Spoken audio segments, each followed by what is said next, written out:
Ill Nation, what's going on with you guys, man? It's the kid Illish Truth in the building, and today we are talking about the Highlander. So I feel the Highlander is kind of funny because, like, you know, came out in season 3 and very much so following, I should say, buff my class was just like a trend and a meme amongst the community. And I feel that Ubisoft has done a good job of bringing him up to par with the rest of the heroes. So I went ahead and wrote a quick essay. It was quick, sweet, and to the point, and it reads as follows, and I quote: "When it comes to the Highlander, I have nothing but respect for the players who have chosen to main him. To take a hero that requires the technical inputs that he demands to use mix-ups is not only impressive, it's dedication. I say this because up until his season 5 buff, the Highlander was considered by most of the community as one of the worst DLC heroes to date for a number of reasons, with the main ones being his damage, soft feints, and most important, his stamina issues. With the arrival of season 5, the Highlander received a very welcome and needed buff that gave the class more viability.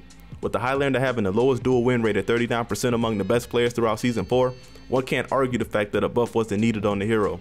Between giving his heavies more damage on impact and giving his offensive stance more overall viability and less stamina restrictions, Ubisoft has effectively made it possible to maintain the stance if played correctly, as well as improve his mix-ups and mind games with the introduction of his Celtic Curse feint into offensive stance. No longer can a Conqueror heavy in general negate the attack completely, and thus makes defending against the Highlander less of a brain-dead task. Not to mention the improved tracking on the kick and the caber toss mix-up gives the Highlander a solid opener for turtles to force a reaction for a massive punish if guessed incorrectly. All this goes along with the risk of going into offensive stance, which gives it full balance in my opinion. Overall, I feel the Ubisoft did a great job bringing the Highlander up to snuff with his latest buffs. During my recent playthroughs, I've seen more Highlanders than I can count. And that's the same with Kensei, Valkyrie, and Berserker. The guys who have mained the Highlander since its release have reached a point of tranquility with his old kit, so these upgrades have given them a new slew of mix-up potential to further their mind games to match their initial skill.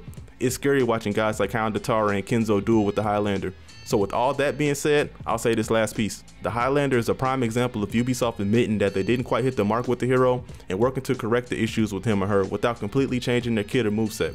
Contrary to popular belief, all heroes don't need reworks, even though I would personally love to see that. Some heroes just need small adjustments and attributes added or removed, and they could very well fit and mesh well with the rest of the cast to include the reworked heroes. Guys like Aramusha, Raider, and Warlord could use small to big adjustments in different areas in my opinion, and be just fine in the meta. While others would say that they could use more or less, I'll leave that up to the guys that main these heroes since they know them more in depth. All in all, I'm happy to see the Highlander finally see some form of true viability and mix-up potential. The class is very unique, and the weapon he wields, the Claymore, is a legend in itself, so it's only right that he lives up to it. So there you have it, you guys. So as always, I'll beg the question: what do you guys think of the Highlander in season 5? Do you think they did right by the hero? Do you think they gave him a little too much? Do you think they could have done more for the hero? Let me know in the comment section down below. Also, what other topics would you guys like to see videos on?